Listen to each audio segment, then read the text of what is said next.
All right, guys, welcome to the Mindreader Media Podcast. My name is St. James, and I'm here today with Karen Scarpa. Are you going to represent Staten Island? Staten Island, Staten Island.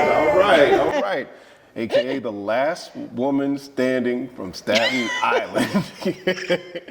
What was it like growing up out there? What did you think? Well, I'm originally from Brooklyn. Oh, you're originally? Oh, that's right. So I really was raised in Brooklyn and migrated to Staten Island, and that's where I currently live now. So for people who are not aware, Staten Island is literally an island, and Brooklyn is as big as some cities are. What part of Brooklyn did you grow up in? Sheepshead Bay, Marine Park.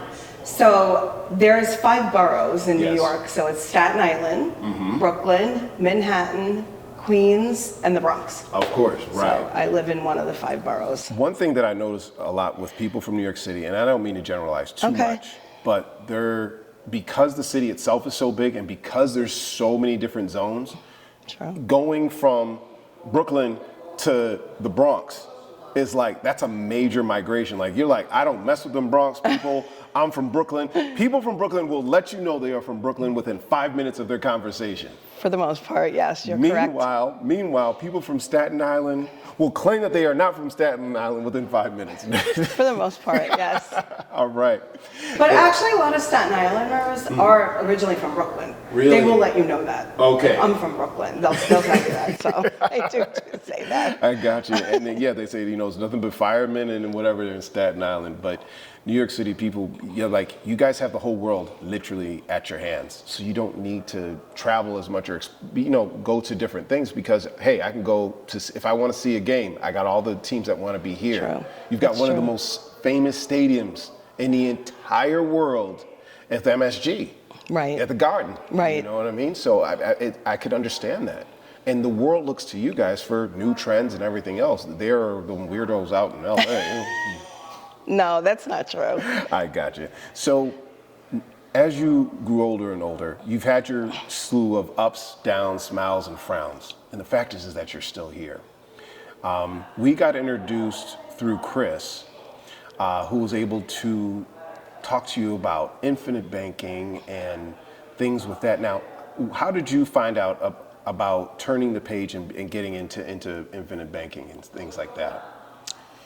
Well, I was introduced to Chris from Dr. Vong. Okay. Okay, I am affiliated with the V Tribe, and Chris, Dr. Vong had invited him into our private group. Right. And I just took a liking to Chris, and he was very relatable, and I felt he knew everything about money, which I didn't. Okay. And I needed to learn more about money. Do you think that how could more people benefit by learning money from an early Educate, well, their parents can teach them, school can teach them, the internet, we learn a lot of good things, but you really have to follow the right person on social media. It just can't be anybody. Right. You have to know, and trust them. Right on. And that's what I felt with Chris and Chris's team. Right like on. I met you, there right? We go. I know, and trust you. And that was very important to me. And I feel that I searched for a couple of years for the right people. And I know I'm in the right place. That is awesome when you find your tribe, the people that kind of give back that energy and that knowledge and wisdom that you're looking for and that you can also provide for as well. Right. Because there's going to be people that kind of immigrate into the tribe, so to speak, and they're like, well, I don't even know where to get started. And then you're able to talk to them and say, well, here's how I got started. Exactly. So I think that's absolutely awesome, and it's very welcoming. And as big as it is, it's still quite intimate as well, meaning you still get a chance to talk one-on-one with somebody. Right.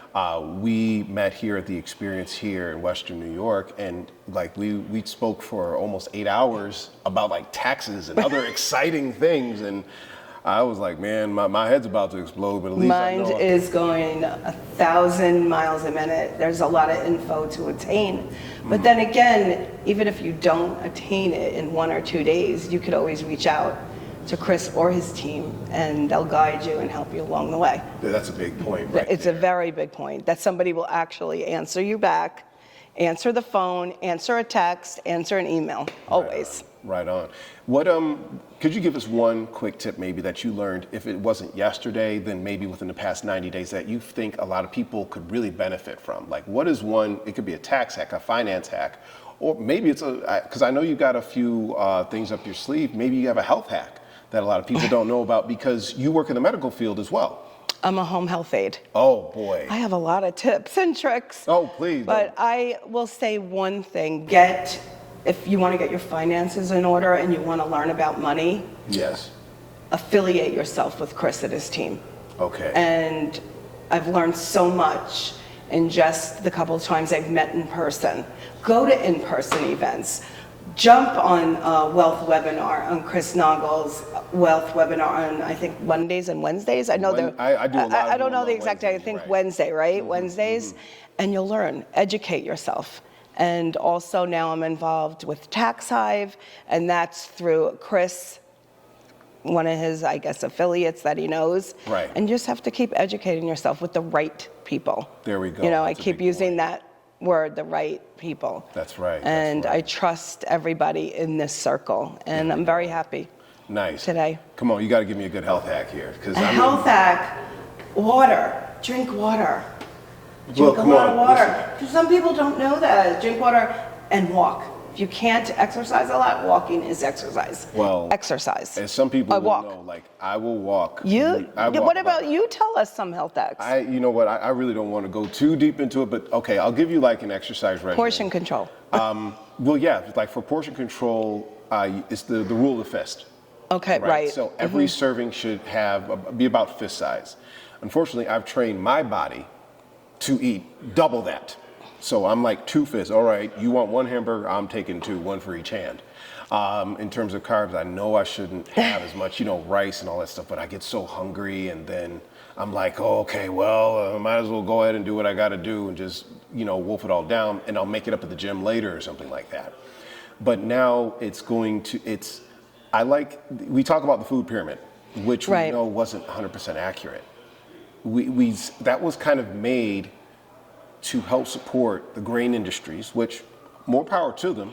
We still want to have grains, but if we switch to less refined foods, Definitely. No processed foods. less processed, the better. Now, I'm not about to go out back and kill a chicken. Right. I'm not about to, go to a rice field and start, chewing on some barley or what have Limit you. yourself with processed foods. Limit yourself fast foods. Right. That is processed foods. Less, it's a ton of water. Water is good for you. I could imagine, because it's just going to keep flushing out your system. But being a home care aide, you probably see a wide variety of different people. Yes. From a variety of different do. walks of life. Right. And some of them, you probably could tell they should have done something in the past 100%. in terms of prevention. Yes. And is that what you're saying? Like they need to. Right. And like when I go to a client's house, I will remind them, drink some more water, or if I cook, I'll cook healthy for them. There we go. Yeah, and Nice. they love it. So That they is really awesome. do. So here's what we're going to do, Karen. We're going to take a quick break. Okay. And when we get back, we're going to get into some more of the details. I want to know about what's going on the island, all right? Okay. Cool. Thank you. All right. All right, guys. So, Karen, we were talking a lot about staying in shape, and I guess like you've had your own particular journey with weight loss as well. Yes. Okay. What range, if we could give a I know you never ask a woman how much she weighs. Never. Never, ever. But I think the best question is, how much have you lost? 20 plus pounds. Nice. 20 plus pounds. And I mean, it can be a struggle, even for, for men, women, everybody, because every day you have to dedicate yourself It's true. to this new Discipline. habit. Discipline. Yes. All right, Scarpa, that sounds like an Italian last name. Yes, it So is. that means a lot Italian. of pasta. Yeah. Well, yes, I limit myself with pasta. But growing up, was there a lot of Growing pasta? up, always pasta. Oh my goodness. I can so imagine. much food. Oh, growing I up. want this. I want this. Yeah. I want this. Here's the funny thing. Well, my dad was Italian. My mom was Syrian, Lebanese, Polish, and Danish. I know, so I'm like a mix. You're all of the above. I'm mixed, yes. All right. But my dad used to say, you're Italian, you're Italian. If anybody asks you, you're Italian. Okay, Dad, calm down, okay. I've got family members the same way. Like, you know, half of the family is like very Portuguese. Right. Then it's like Jamaican, and then some of us, the rest of us are from Caribbean. It's like, no, you are this. And I mean, you know, I mean that's America though, right? Right. You're American, but listen, I haven't forgotten my roots. Right. You know, and if you go to Italy, like, I don't know if you're Italian enough. I don't know. Well, they talk more like this, and it's interesting because the foods over there are a little bit different as well. What we consider In pizza Italy. Mm-hmm. isn't pizza over Yes. there. You know, and it's like, well, Domino's says it was pizza. Oh boy. Right? What were some of the big changes that you made through your weight loss journey? Drinking more water, All like right, we there we go. realistically said.